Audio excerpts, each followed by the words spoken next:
শত্রুর সাথে কখনো রিলেশন করা সম্ভব না, অন্তত আমি বা আপনি তো এমন কথা কখনোই চিন্তা করব না।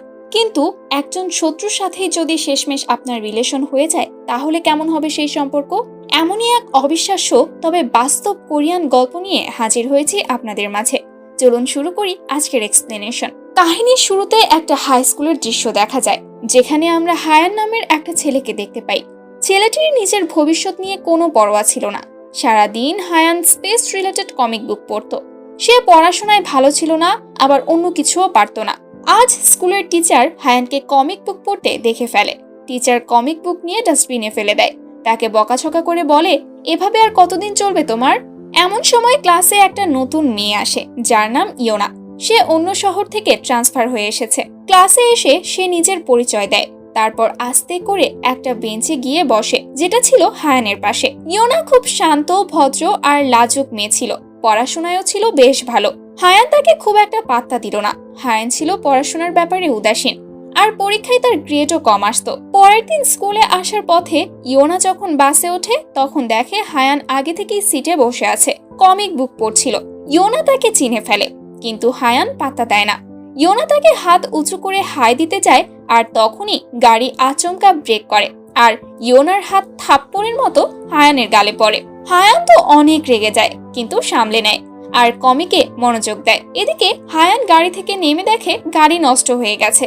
পরে যখন হায়ান দৌড়াতে দৌড়াতে ক্লাসে আসে তখন অনেক লেট হয়ে যায়। টিচার তাকে ক্লাসের বাইরে দাঁড় করিয়ে জিজ্ঞেস করে, এত দেরি করে কেন এসেছো? হায়ান সবকিছু খুলে বলে, বাসের অ্যাক্সিডেন্টের কথা সবকিছুই বলে সে টিচারকে। টিচার বলে, ইয়োনাও আগে চলে আসতে পারছে, তুমি কেন পারলে না? ইয়োনা তখন ক্লাসেই ছিল। এদিকে ক্লাসের সবাই বেশ শোরগোল করছিল, কারণ কাল স্পোর্টস ইভেন্ট হবে আর সব স্টুডেন্টদের বাধ্যতামূলক জয়েন করতে হবে। সেখানে নানা রকম ইভেন্ট হবে, আর সেটা কালকেই হবে। এই নিয়ে সবাই বেশ এক্সাইটেড ছিল। হায়ানকে টিচার ক্লাসে ঢুকতে দেয়। সবার এক্সাইটমেন্ট দেখে হায়ান বিরক্ত হয়, কারণ সে এসব নিয়ে এক্সাইটেড না, হয়তো অংশগ্রহণও করবে না। তখন টিচার হায়ানকে দাঁড় করায় আর বলে, পেছনে বসে এত কথা না বলে এটার উত্তর দাও। হায়ান উত্তর দিতে পারে না। সবাই তাকে নিয়ে মজা করে। এটা দেখে হায়ানের মনে জিদ চাপে, তাকে পড়াশোনা করতেই হবে। বাসায় এসে সে পড়তে বসে, কিন্তু পড়ায় মন বসে না তার। তাই সে কমিক বুক পড়া শুরু করে দেয়, আর পড়তে পড়তে কখন যেন ঘুমিয়ে পড়ে। পরের দিন স্কুলে সবাই স্পোর্টস ইভেন্টের জন্য এক্সাইটেড, লাইনে দাঁড়িয়ে গেছে। হায়ান তো খুব স্মার্ট হিরো স্টাইলে সেজে আসে। এটা দেখে তার বন্ধু বলে, কি ব্যাপার, তুমি হঠাৎ হিরো সেজে চলে আসলে যে? তোমার তো এসব একদম পছন্দ না। হায়ান বলে, আজকের স্পোর্টস জিতলে বাবা তাকে টেলিস্কোপ কিনে দেবে, এজন্য সে এসেছে। এখানে অন্যরাও রেডি হচ্ছিল, ওয়ার্ম আপ করছিল। এরপর সেই কাঙ্ক্ষিত দৌড় প্রতিযোগিতা শুরু হয়। সবাই দৌড়াতে থাকে, সাথে টিচারও একটা সাইকেল নিয়ে যেতে থাকে, যাতে কেউ চিটিং করে কিনা ধরতে পারে। এমন সময় ইয়োনার সাথে দেখা হয় ক্লাসের আরেকটা মেয়েটার অ্যালার্জির সমস্যা দেখা দেয়। ইয়োনা তখন ইভেন্ট বাদ দিয়ে মেয়েটাকে নিয়ে ওষুধের ব্যবস্থা করতে যায়। সেই সময় সে দেখে হায়ান রাস্তা থেকে একটা ট্যাক্সি নিচ্ছে, মানে সে চিটিং করছে। এরপর সে বেশ দূরে গিয়ে নেমে যায়, আবারও দৌড় প্রতিযোগিতায় যোগ দেওয়ার জন্য।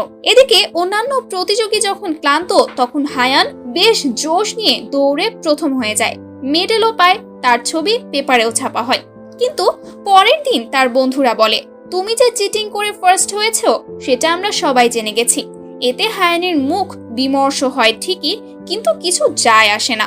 তার বাবা তাকে টেলিস্কোপ কিনে দিয়েছে, সে এবার অনেক খুশি। কিন্তু তার বাবাও পরে জেনে যায় যে হায়ান চিটিং করে প্রথম হয়েছে। এরপর সে টেলিস্কোপ ফেরত দিয়ে দেয় আর হায়ানকে অনেক মারে। হায়ান ভাবে তার বাবাকে এসব কথা ইয়োনা বলেছে। তখন থেকে সে ইয়োনাকে ঘৃণা করতে শুরু করে, তার উপর নানা রিভেঞ্জ নেওয়া শুরু করে। শত্রুতে পরিণত হয় ইয়োনা। সে ইয়োনার সাথে সাথেই চলতো, আর তার জুসের মধ্যে মাটি ময়লা মিশিয়ে দিত। ইয়োনার পরীক্ষার উত্তরপত্র নষ্ট করে দিত, এমনকি বাস থেকেও ধাক্কা দিয়ে ফেলে দিত। ইয়োনাও থেমে থাকতো না। একদিন হায়ানের উপর পানি ঢেলে দেয় সে। এরপর হায়ান ইয়োনার পেন্সিল বক্স বোর্ডের উপর রেখে দেয়, যেখান থেকে ইয়োনা নামাতে পারছিল না। এক পর্যায়ে নামাতে পারে, কিন্তু এতে তার নেকলেস ভেঙে যায়, যেটা তার কাছে অনেক মূল্যবান ছিল। এরপর ইয়োনা রেগে গিয়ে বলে, যত যাই করো আমার কিছু যায় আসে না, তুমি আর তোমার বন্ধুরা এত সহজে আমার ধৈর্য ভাঙতে পারবে না। পরের দিন স্কুলে হায়ান বাস্কেটবল খেলছিল। তখন ইয়োনা পাশ দিয়ে যাবার সময় বল তার পায়ের কাছে আসে। ইয়োনা তখন তাকে বলে, তোমার ঝামেলা করার খুব শখ হয়েছে মনে হয়। এসো আমরা একটা ডিল করি। বাস্কেটবল খেলায় যদি আমি হারি তবে হার মেনে নেব, যদি তুমি হেরে যাও তবে মেয়েদের ড্রেস পরে স্কুলে আসতে হবে। হায়ান ভাবে ইয়োনাকে হারানো আর কি এমন, তাই সে রাজি হয়ে যায়। এরপর খেলা শুরু হয় আর চলতে চলতে দেখা যায় ইয়োনা জিতে যাচ্ছিল। একটা মেয়ের কাছে হারতে হবে এই ভেবে হায়ান নিজে ইচ্ছা করে পড়ে গিয়ে ব্যথা পায়। এতে খেলা ডিসকোয়ালিফাই হয়ে বাদ হয়ে যায়। রাতে সে খুঁড়িয়ে খুঁড়িয়ে হাঁটতে থাকে আর তখন তার বন্ধু বলে, নাটক বন্ধ করো, আমি জানি তোমার পায়ে কিছুই হয়নি। কিন্তু হায়ান বলে, সেটা কিছু না, কিন্তু আমি একটা মেয়ের কাছে হাঁটতে পারি না। এর পরদিন খেলা আবার চালু থাকে, কিন্তু এবার খেলতে হবে টেবিল টেনিস। ইয়োনা এখানেও তাকে হারিয়ে দেয়। হায়ান হাল না ছেড়ে বলে, এবার মোবাইল গেম খেলা যাক। ইয়োনা তাতেও হায়ানকে হারিয়ে দেয়। তারপর হায়ান তাকে প্লে গ্রাউন্ডে নিয়ে আসে।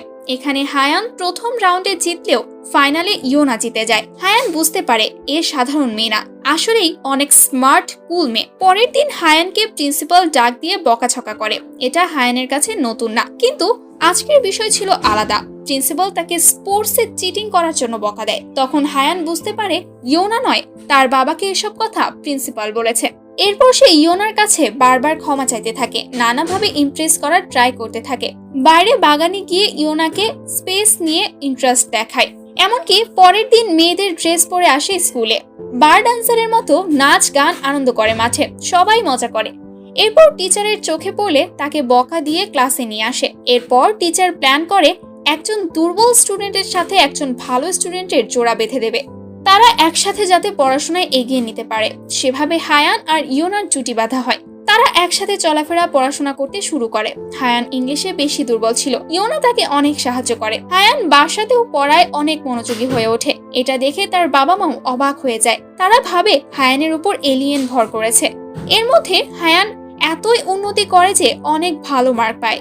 এটা দেখে ক্লাসের সবাই, এমনকি টিচারও, সাথে তার বাবা মাও অনেক খুশি হয়। এমনকি তার বাবা টিচারকে অনেক ধন্যবাদ দিতে শুরু করে। একদিন ইয়োনাকে নিয়ে হায়ান ছাদে যায় তার নতুন টেলিস্কোপ দিয়ে দেখতে। ইয়োনাকে কাছ থেকে দেখে হায়ানের অন্যরকম ফিলিং হয়। এই প্রথম সে কোনো মেয়েকে কাছ থেকে এভাবে দেখেছে। তার সে অনুভূতি সে বুঝতে পারছে না। হঠাৎ গার্ড তাদের দিকে আসে। জশ দেখে তারা দৌড়ে পালায়। তারা পালিয়ে সেটার রুমের দিকে এসে একটা রুমে লুকিয়ে পড়ে। তখন তারা এতটা কাছে চলে আসে যে হায়ান ঘামতে শুরু করে। এরপর হুট করে সে রুম থেকে বেরিয়ে গার্ডকে চমকে দেয়, প্র্যাঙ্ক করেছে বলে। এরপর থেকে হায়ানের যেন কি হয়, সে সব জায়গায় শুধু ইয়োনাকে অনুভব করে। অন্য মেয়ের মধ্যেও সে ইয়োনাকে দেখে। এভাবেই চলতে চলতে 1 বছর হয়ে যায়। আর এখন অন্য ক্লাসে ওঠার সময় হয় আর ইয়োনাও চলে যাবে শোনা যায়। তো এরই মধ্যে হায়ানের পায়ে মারাত্মক চোট লাগে, তাকে হাসপাতালে ভর্তি হতে হয়। হাসপাতালে একদিন ইয়োনা দেখা করতে আসে, মানে সে স্কুল ছেড়ে যায়নি। হায়ান খুশি হয়। হসপিটালে তার কেবিনে বাবা মা ছিল, তাদেরকে বের হতে বলে, কারণ সে ইয়োনার সাথে একা কথা বলতে চায়। হায়ানের বাবা মাও তাদেরকে একা কথা বলতে দিয়ে বাইরে চলে যায়। ইয়োনা কিছুক্ষণ কথাবার্তা বলে চলে যায়। এরপর ইয়োনা প্রায় স্কুল শেষে আসে, হোমওয়ার্ক, পড়াশোনা এসব নিয়ে কথা বলে চলে যায়। এভাবে কিছুদিন চলার পর একদিন আশা ছেড়ে দেয়। হায়ান চিন্তায় পড়ে যায়। 2-3 দিন পর যখন একেবারেই আসে না, তখন হায়ান ভাঙা পা নিয়ে কেবিন থেকে বেরিয়ে ছুটতে থাকে। হাসপাতালের মধ্যেই ইয়োনার সাথে দেখা হয়। হায়ান জিজ্ঞেস করে এতদিন কেন আসেনি। এরপর তারা অনেক গল্প করে। ইয়োনার চিন্তা ফিউচার নিয়ে, পড়াশোনা নিয়ে। এদিকে হায়ান চিন্তা করে ইয়োনাকে নিয়ে, তার সাথে সংসার, বাচ্চা কাচ্চা এসব নিয়ে ভাবে। এরপর হায়ান সুস্থ হয়ে যখন ফিরে আবার ক্লাসে জয়েন করে, তখন দেখা যায় ইয়োনা নতুন একটা ছেলের সাথে ক্লোজ মিশতে শুরু করে। এটা দেখে হায়ানের অনেক জেলাস ফিল হয়। এরপর একদিন সে ইয়োনাকে স্পেস মিউজিয়াম যাবার ইনভাইটেশন দেয় আর ইয়োনাও রাজি হয়ে যায়। সেদিন বাসে করে হায়ান স্বপ্নে দেখে সে ইয়োনার কাঁধে মাথা রেখে যাচ্ছে, কিন্তু আসলে সে অন্য কারো কাঁধে মাথা রাখে। এরপর তারা সেই স্পেস মিউজিয়াম যায় আর অনেক কিছু দেখে। হায়ানের স্বপ্ন পূরণ হয়। সে তার পছন্দের মানুষের সাথে পছন্দের জিনিস দেখতে আসতে পেরেছে। এভাবে তাদের ফাইনাল এক্সামের টাইম চলে আসে, মানে এরপর তাদের ইউনিভার্সিটি অ্যাডমিশন নিতে হবে। হায়ানের অনেক ইচ্ছা সে ভালো রেজাল্ট করবে আর ইয়োনার সাথে একই ভার্সিটিতে ভর্তি হবে। সবাই প্রস্তুতি নেয় এক্সামের। হায়ান আর ইয়োনা দুজনেই দুজনকে কার্ড দেয় আর শুভকামনা জানায়। এরপর এক্সাম টাইম আসে। হায়ান অনেক পরিশ্রম আর পড়াশোনা করে। পরীক্ষা শুরু হয় আর হায়ান ভালো করে পরীক্ষা দেয়। যখন এক্সামের রেজাল্ট দেয় তখন দেখা যায় হায়ান অনেক ভালো মার্ক পায় আর ভালো ভার্সিটির অ্যাডমিশন নিতে পারে। সবাই বেশ আনন্দ করে, টিচার, বাবা মা সবাই খুশি। কিন্তু এদিকে ইয়োনার কোনো পাত্তা নেই, এমনকি যোগাযোগ বন্ধ। হায়ান এবার ইয়োনার খোঁজ নিতে বাসায় যায়। হায়ান জানতে পারে ইয়োনা ভালো নাম্বার পেয়েছে, কিন্তু এত ভালো না যে ভালো একটি ভার্সিটিতে অ্যাডমিশন নিতে পারবে। এরপর হায়ান বাসায় এসে একটা সাধারণ ভার্সিটির ফর্ম পূরণ করে, কারণ সে একসাথে থাকতে চায়, ক্লাস করতে চায়। কিন্তু এই কথা হায়ানের বাবা মা জানতে পারলে তারা টিচারের সাথে কথা বলে আর একটা ভালো ভার্সিটির ফর্ম দিতে বলে। সেখানে ইয়োনাও ছিল। সে বলে হয়তো ভুল করে দিয়েছে। এরপর ইয়োনাই একটা ভালো ভার্সিটির ফর্ম পূরণ করে জমা দিয়ে দেয় হায়ানের নামে।